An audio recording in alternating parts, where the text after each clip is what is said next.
The breaking news of the morning, that's right, from San Francisco, Nancy Pelosi has announced she will not seek re-election. Now, she's probably got a couple years left? Next year. Next year, one more year? Remember, Midterms. we have the midterm elections We have a midterm next coming year. up next year. So she'll make it almost to 40 years. That's right. So it'll be her 39th year in Congress. She was elected in a special election, so her 20th term is what she is in, but she was not in for a full term there. I wish that she could first have made election. it to the 40. You know, like when someone retires, they're like, come back and be a Yankee for the night. Yeah. Freddie, come over. I see, yesterday you were saying, I wish Zoran Mandani well, and today you're saying, man, I just wish she could have gotten 40 years. I think 38 years in Congress for Nancy Pelosi, America's had enough. Let's go ahead and play it. This again is Peter Doocy talking about that he just chatted with President Trump. This is moments ago. Yes, and I just chatted with President Trump about this breaking news that Nancy Pelosi will be leaving Washington. He tells me the following, and this is a quote. The retirement of Nancy Pelosi is a great thing for America. She was evil, corrupt, and only focused on bad things for our country. She was rapidly losing control of her party, and it was never coming back. I'm very honored. She impeached me twice and failed miserably twice. Nancy Pelosi is a highly overrated politician. Yeah.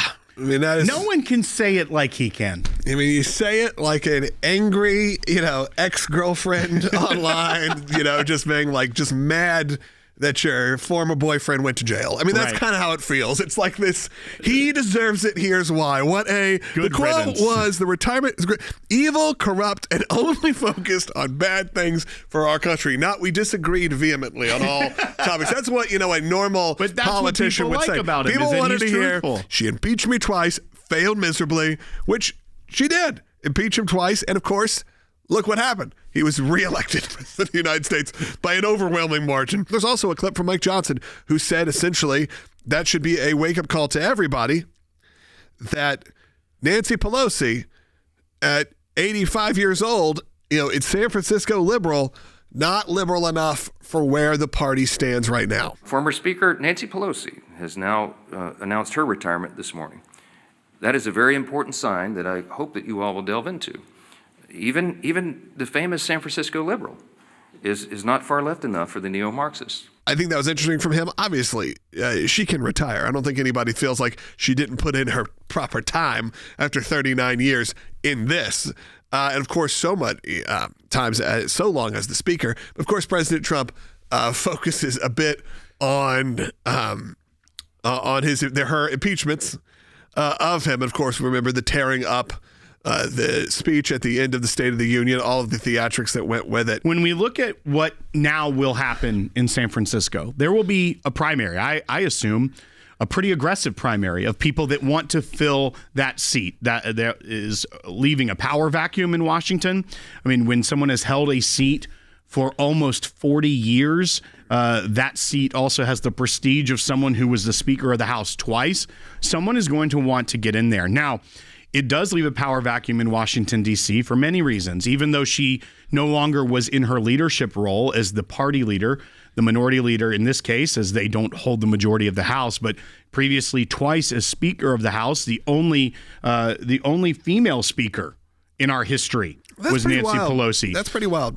It leaves a power vacuum. You remember, that image of her tearing up the State of the Union. You also think of how much power she wielded in Congress in being able to negotiate with the Senate and get things done for her agenda, as well as she was the major factor in pushing out President Biden, who she had a long-term friendship with and long-term relationship with, when he was running for re-election in this past election cycle. Even though she was no longer the leader of the party, she was still de facto leader of the party. She wasn't necessarily what Hakeem Jeffries is, where he's going out and making all the statements.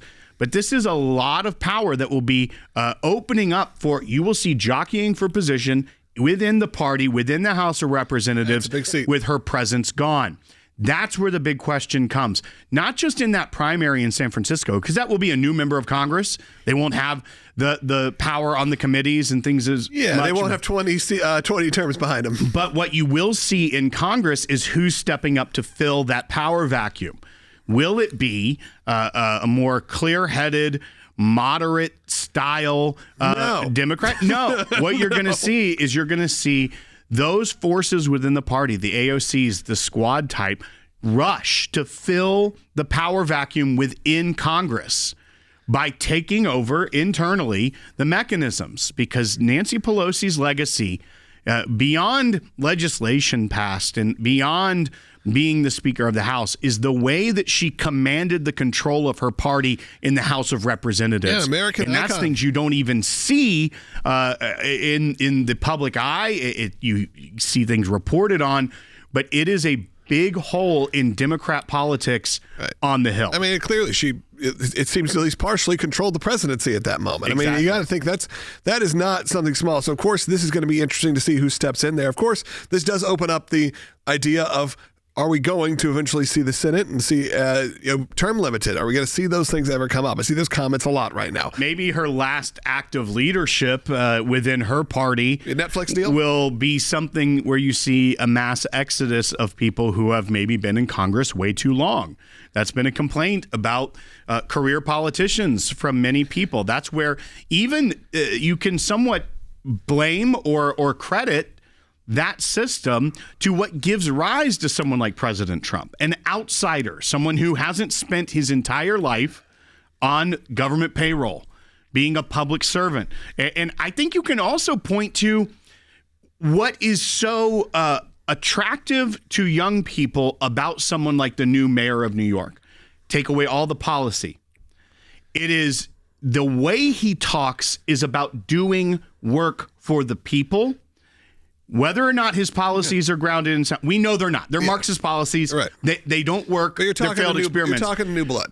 But you're talking to people who didn't grow up during the Cold War, didn't grow up seeing all these failed experiments. And they're hearing someone talking that has never been a public servant. He's very young and is talking about putting the government to work for people.